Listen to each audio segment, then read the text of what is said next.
To give you guys an idea of what we do, those of you who haven't heard of us before, we're an online radio platform. So people upload audio files to us, people listen to them, and you can do it anywhere on the planet. We've been going for about 5-6 years now. We sit at around about 10 to 15 million active users. We're entirely bootstrapped. We're available on pretty much every mobile device, desktop, bunch of car stuff, speaker stuff coming soon as well. So what I do there is I lead the product team, and that involves engineering, product, data, anything which goes out the door on every platform. So I can tell you about how we think about stuff, particularly how we think about data and user journeys. So I'll talk a bunch about it today and a bunch about some of the techniques we use. So this is always our plan. Like, we actually have this, believe it or not, on our wall from 5 years ago. We wrote it down and it's stuck on the wall. It's been there and everyone comes in and out of the office and wonders what that blank piece of paper is. It's faded now. We should have it restored. But this is how our team thinks. It's up and to the right. And the reality is that everyone thinks that up and to the right means new users. And when you look at it, actually the retained users, this bunch down here, is the majority of them. Your new users is around about 5 to 10% at any one time. And we realized this about 4 years ago, and we basically took a decision that new users aren't really worth thinking about. I mean, you think about them a bit, but you really need to focus on retaining the existing users, the guys you've got today. And this occasionally you see go horrifically wrong, and it's probably the biggest mistake most startups fail to realize. This is your typical growth curve when things go wrong. It goes up and to the right because they don't really understand what they're doing, they're getting loads of new users, plateaus. And then they panic, they don't understand it, and then it fails. Here's one of our competitors. This is Turntable FM. Anybody remember these guys? So we do a lot of analysis on competitors, to say the least. So this is their genuine monthly active users. And they launched in 2011, rapid growth to 400,000 users, plateau, and decay. And you see this time and time again. You saw this with MySpace, you saw it with Bebo, like literally every major social network you see this effect on. And we also pulled their daily active users.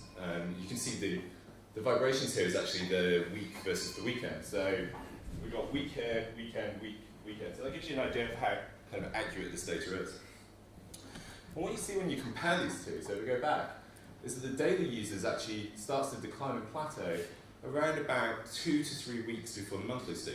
Gives you a great indication that things are about to go to shit. And we, I kid you not, built out their entire platform. We were ready to launch a competitor to them and pulled it about 4 weeks after, so about a year. When we saw that their numbers were going south pretty quickly and we weren't willing to bet our business on it. So my point is, what you want to be focusing on is look at the dailies. It's not everything, but focus on it. Focus on the ratio of the two, daily to monthly, because that gives you a very good idea of how healthy the business is, or not the business, the user numbers. I'm used to thinking in terms of user numbers equals business because we make our money through advertising. So that's how we think internally as a team.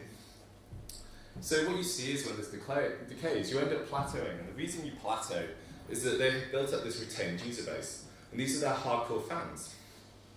And these guys don't leave, they stay around. No matter how bad your business is doing, they will stay. And when you look at their usage and their behavior, what you observe is they typically will use the site 5 days out of 7, or 2 days out of 7.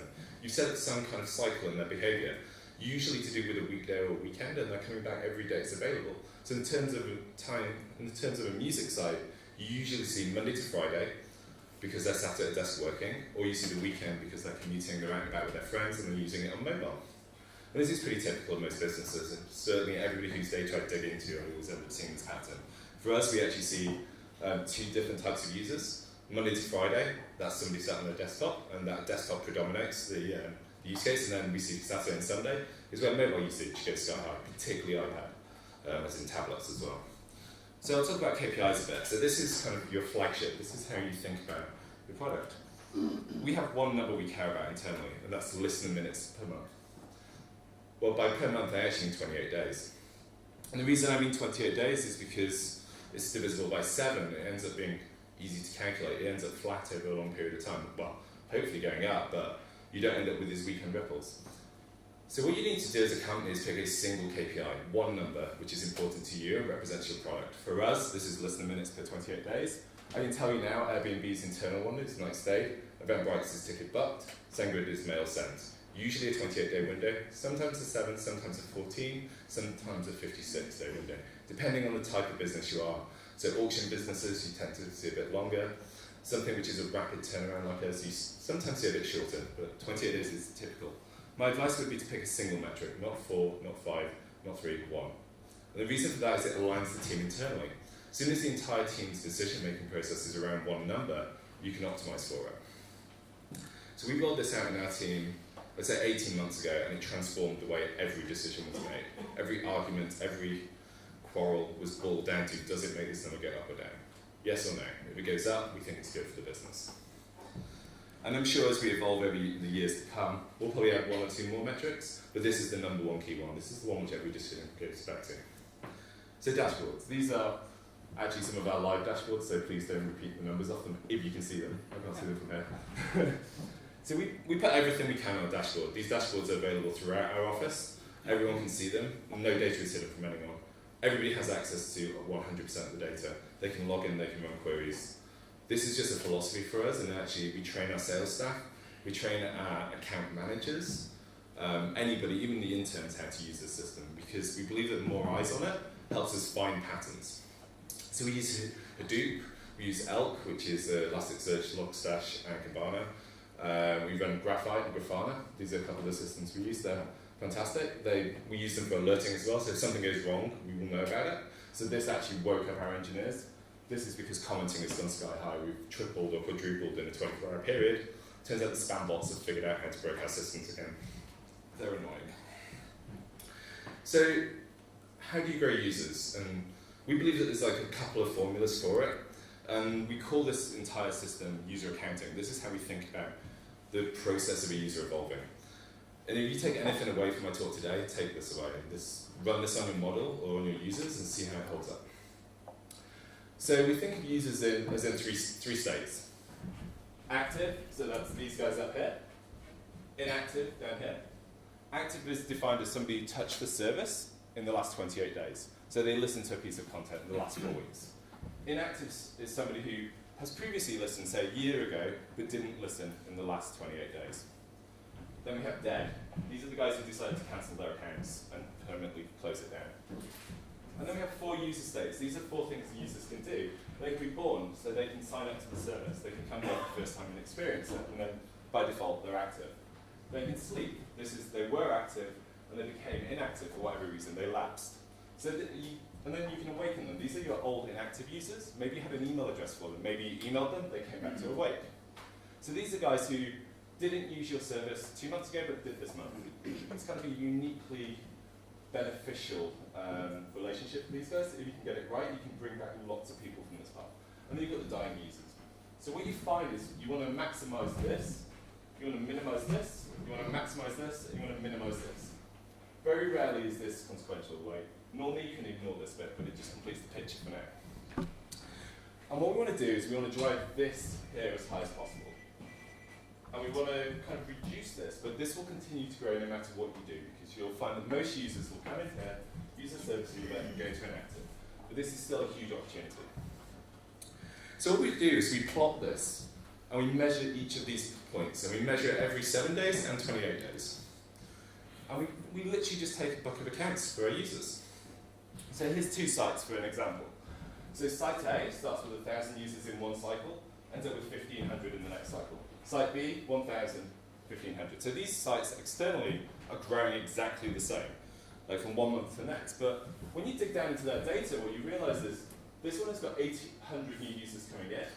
100 chose to cancel their account, or kill it. 300 moved from the active to the inactive state by sleeping, and only 100 came back from inactive to active. So these guys are actually bringing in lots of new users, but their retention is really bad. When you look at this service, which has exactly the same growth curve, you'll notice that only 100 new users came in, no one died, no one slept, they managed to reawaken 450. So these guys are doing an amazing job of bringing those inactive users back awake again, and also retaining them, but are really bad at user acquisition.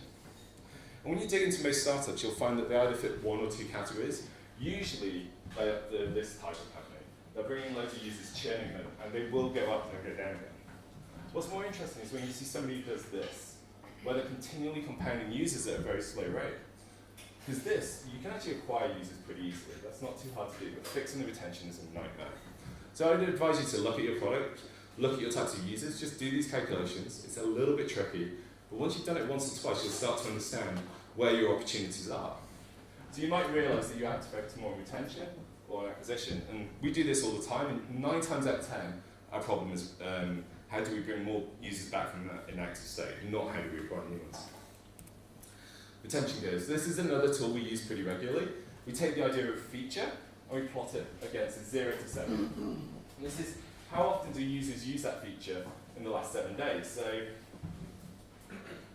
about 55% of users used it once. About 20% used it 2 days out of the last 7. About 18 used it 3 out of 7. This is how many people retain in the first week. It's actually a slightly bad chart for explaining this. But by plotting these curves, what you can see is there's actually a huge opportunity to move people from 1 to 2. 0 to 1, actually being pretty good at. And what you find is that moving people from 5 to 6 is a nightmare, and moving people from 2 to 3 is always a nightmare, because of the weekly cycles I talked about earlier. So we tend to plot these for most features, and then look at how users are interacting with each individual feature, and what percentage of users. I'll come into this in a bit more detail later on.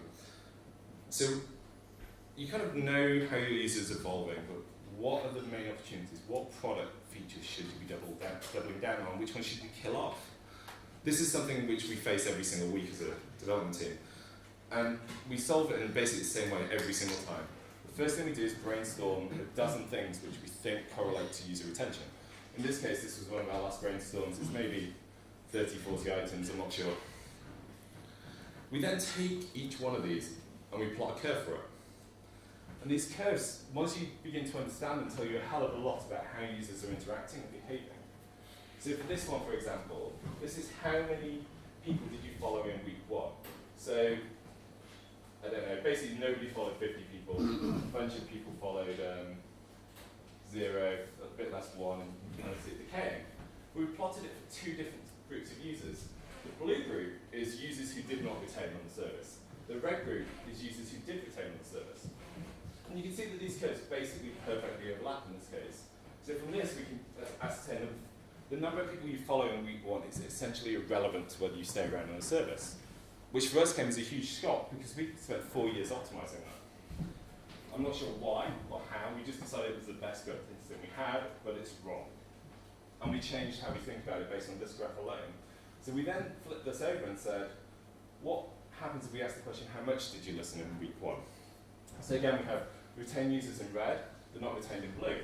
And we find that roughly 70% of the not retained people didn't listen in week 1. That's a pretty big opportunity there. You can't see it, I'm sure, from back, but about 30%. So this is the red curve here. But the important thing to note is that the red curve is skewed to the right.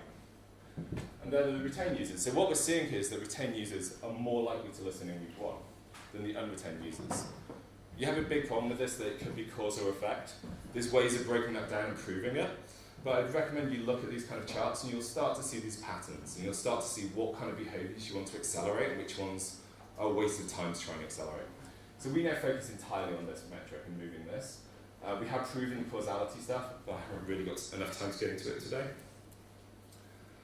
Again, this is kind of a similar kind of plot sort of thing we'll look at. So first week listens, proportion or retention likelihood. So this is your likelihood. You literally see it's a linear path for us. The data breaks down around 7 or 8 because we just don't get many users up this end of the scale. Most of them are down here. So once we start plotting these kind of graphs where how much did you listen in week 1, we can see your retention likelihood. And we know that based on your state right now, you're 80% likely to retain or 70%. There's no point in spending any more resources trying to retain that user. All those resources we can now push onto other users. So anything to do with marketing spend, advertising, where we should be giving away free plays, that kind of stuff, we'd be targeting different types of users based on these odds. It's not just us who do this, this is Twitter's internal data. Well, they made the mistake of putting it on some slides once and we found it. This is number of days retained, number of days out of the last 60 users logged in on both the x-axis. This is number of people you're following on Twitter. And what you find is there's a distinct curve here.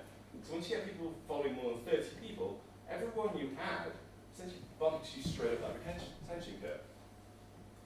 So this in itself is interesting, but what's more interesting is their entire strategy now is how to get you to 30 people as fast as possible.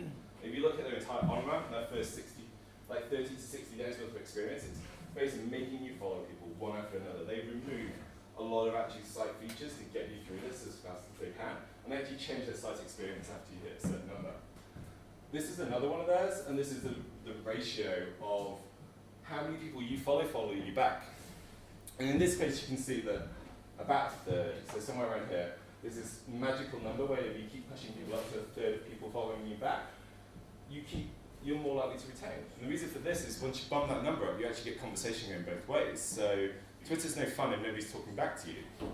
So they see this as well. Have a look at these kind of graphs as well in your product and see if you can see something similar. The final one they gave out was the number of times you use it in the first month is critical. They see something similar to us. But what they see is that after about 7 or 8 times in the first month, you've got a 90% chance of long-term retention. So this is several months later. You're still using the service. So again, if you're already using it 7 or 8 times in that first month, there is no point in trying to get you further on this curve. It's just minimal benefit at that point. So they'll use all their resources on all the users down this side. So that's people you may follow, that little box on the right-hand side. A lot of those people on that will be the people down in these categories, like down here. They're trying to push you towards people. They want to have a positive experience to move them further up that curve to make the whole ecosystem stronger. As I say, watch out for causation and correlation. They don't mean the same thing. This is the classic example of number of pirates versus average temperature. They seem to overlay over time. It's bullshit. Maybe pirates like to pirate because it's warmer. Not sure. So be careful. Be aware of cause and effect. We spent a long time trying to figure this out, whether it is a cause or effect. And one of the techniques you can use very briefly is you build a bunch of features to accelerate a feature or a feature you want to see out of a user, and then you remove it from 50% of them and watch the time-based decay happen. And from that you can see which one happened first, whether it was the cause or effect. It's a bit more subtle than that, but that's the general technique most people will use. A/B testing. No talk on this would be complete without it. We do this all the time. We literally wrote the Python framework on it. It took us a long time to get this into the heart of the company is what we do. Everything we release now is an A/B test, everything. We're running hundreds of them simultaneously. So this is the site. One of the dumbest A/B tests I ever ran, and I'm sure a lot of you will try these first up, is colors of buttons is really bad. Don't ever do that. It won't make any difference. And we ended up trying to test whether changing this to French would make any difference at all. Turns out no, doesn't, not even in France. And I can show you, this is kind of a standard set of numbers. So this is what happens when the people see the control. So we put about 20,000 people, give or take, in it. What 20,000 people, we sent the French version. About 11,000 people played, about 11,000 people played. It's about a 1% difference. This is just not worth our team's time. It's the number of times we've run these of small things, never once have we been shocked by the result or been worth it. And what we do instead is big changes, like take the entire page, rip it up, redesign it. It costs a massive amount of manpower, but the gains are monumental. So this is the page you see after you finish an upload. This is 3 variations of it. Well, there's actually 4 tests here. The first one is there was no page. And then we had a page, slight variation, another variation. And these are literally telling you what to do. You've uploaded a piece of content, share it on Facebook, promote it by buying some ads on our service, embed it on your website. Again, share on services, buy ads, embed the widget. Same deal again, with a slight ad unit over here. Not an ad unit, but a recommendation you buy the premium account or pro account where we take a subscription revenue off you. So you show the results on this. We put about 10,000 people through each one, about 11,000, loads of green.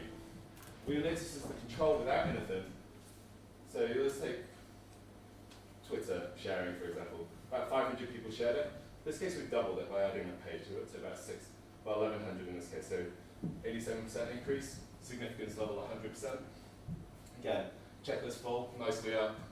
Option with card, nicely up. But the important thing to take away is actually, between these three, the 3 different pages, there's a little bit of a difference, but nothing great, like nothing huge. Like, sure, these are maybe 20% difference, but the big win is having that page. Going from nothing to something is huge. And we find this time and time again, it's whether the feature is there or not as a whole which makes a difference, not the micro-optimizations around the edges. So how big is big changes? This is like probably the biggest A/B test we've ever ran. We did this time last year. We did a 100% redesign of the entire service.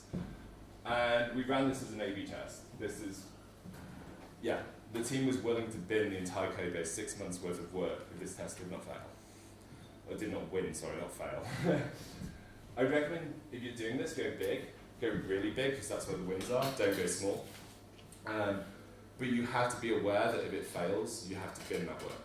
And I've seen so many teams go really big like this, the test doesn't work, and they're not willing to delete it, or they're not willing to back down from it. It's too much ego, too much time, too much energy has gone into it, that they're emotionally invested in it winning. And the ability to step back from that is incredibly important. It's your job as a management or leadership within that team to make sure that they're willing and they know the consequences of it. So kind of final slide, or final couple of slides. I recommend you try something called AA testing. So normally you have A/B testing, we have version A, version B. AA testing, you have version A and version A. There's no difference. The importance of this is it gives you the ability to detect when you're making mistakes. So you'd expect no changes, nothing to be significant.